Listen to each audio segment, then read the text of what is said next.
Hi, it's the Silly Moustache here. It is the 24th of January 2024 and so far in southern England here and a lot of the rest of the country and Europe as well, we've had a remarkable weather experiences. I had to cancel my club last Friday because the roads, important trunk roads, were closed due to flooding. We've had roofs ripped off of houses, we've had trees falling on cars and people, sadly, all sorts of dramatic stuff. We've had very, very high winds and various sorts of damage, and some people have been without electricity for a few days now. Here on the south coast, we are in a temperate climate normally, but there is something that I want to talk to you about, which is looking after your guitar's environment, their temperature and their humidity. Now, there's an old adage that if you're comfortable, your guitar is comfortable, and that pretty much holds true. Let's think about this a little bit more precisely. Two factors: temperature and relative humidity, which is a measure that I'm not going to try and explain of the amount of water vapor that's in the air around us.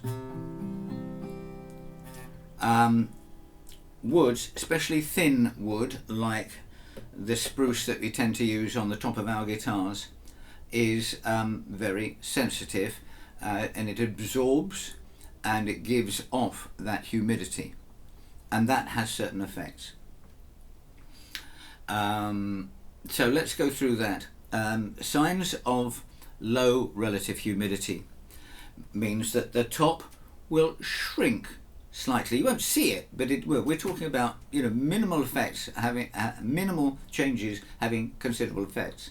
So the first thing that I notice in high summer, when it's very dry, or dry for the UK, between the 3rd and the 9th, it'll start getting a bit fret buzzy. The guitar will sound rather brittle. At worst, I've noticed that we get something called fret sprout, where the fretboard shrinks slightly, but the frets don't, of course, so they stick out and catch your fingers. Worse things that can happen is that the finish on the top could crack because it doesn't expand and contract in the same way as the wood, and the drama, of course, is where the body itself cracks. That's low relative humidity, and that's in extremis. Okay. Signs of high relative humidity: the opposite will happen to the top. It will raise, it will swell up a little bit. You might possibly find that in the belly it might increase a little bit. The opposite thing will happen to the frets, to the action, and it'll get a little bit higher. Worse things that can happen. The other thing is that the tone will start sounding rather muddy, ill-defined. The worst thing that could happen is that the braces and the top inside could separate and get nasty buzzes, which kind of needs surgery. I've heard that you can get tarnished frets. I've never seen that, but you can certainly get corroded strings. They might sound all right, but they'll look horrible and coppery things more quickly. I mean, they always do. Right, so how do we understand what is happening? Well, we have devices. We have devices called hygrometers, not hydrometers, hygrometers. And these tell you temperature and they tell you relative humidity. Now, I have these things in my house. These are a product called ThermPro that was recommended to me, and they seem to be pretty consistent. This is telling me at the moment that it's 52% relative humidity in here, which is fine, and it's 68.2% Fahrenheit, 68.2 Fahrenheit. And I also have another product which is a Music Nomad hydrometer that goes into the sound hole of the guitar, or in a holster beside it in the case. right? We're keeping the environment as small and local as possible for the guitar. So this is telling me that it's 53%, and this is telling me that it's 53%. This is saying 68.4%, and this is saying 68.4% and 68. So they're in relative agreement. I used to use things like this, and this is now telling me that it's 51%, and it's 72% Fahrenheit. They're not very accurate. I've got a box full of these, and if you want some, let me know. So what do we do? What action can we take if these devices are telling us that there's a problem? Okay, if your guitar is too humid and it's got that muddy thing, first of all put it in the case, and to have it in a controlled environment. There are many products that you can hang inside the case, rubber tubes that have something containing desiccants or something like that. And what I use, and let's get this right, it's too humid, I want to reduce the humidity. Okay, so the product that I use is not made for guitars, it's made for wardrobes and drawers and things like that.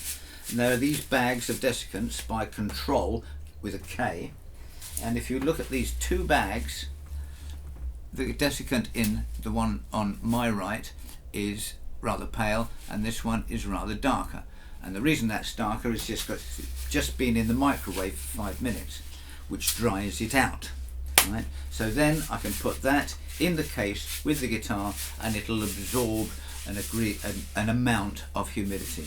Okay, what if it's too dry in the guitar? Okay, I'm going to go back to Music Nomad, and I'm going to show you this product. Again, many similar products. This has a little bit of very high density sponge, which should be soaked in distilled water and squeezed out so there's no drippage at all, and popped in there, and then popped in between the strings. Okay, that will help control or humidify if it's too dry. And of course you can put, if you've got one of these, in between the strings as well, and keep those, and that's what I'm doing at the moment because humidity is changing all over the place. I'm trying to keep things regulated. There are other products, and I do believe that Music Nomad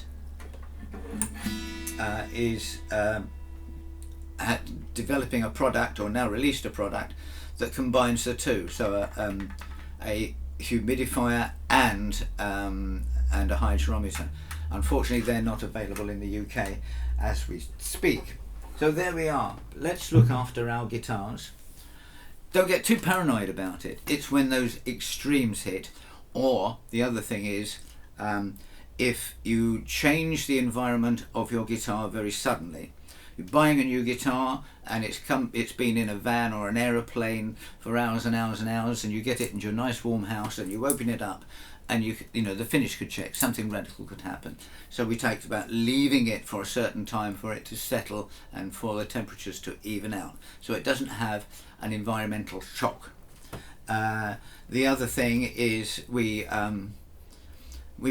take our guitar out of our home, put it in a cold case, put it in the boot of a car, trunk of a car, drive 100 miles in the freezing cold. The car gets nice and warm. We take it out and we go into a cold dressing room and things like that. All those things don't help. And of course, as well as the guitars, the strings expand and crack. So if you have a nice warm guitar and then you take it into a very cold hall, the strings will go sharp. If you take it from a very, very cold environment and you put it in a very warm place to play, or out in the sunshine or something like that, they're going to go flat. Yeah. So just bear that in mind. So I hope that's helpful. Please let me have your comments and questions. Tell me what you do, and if you have been, thanks for watching. Bye.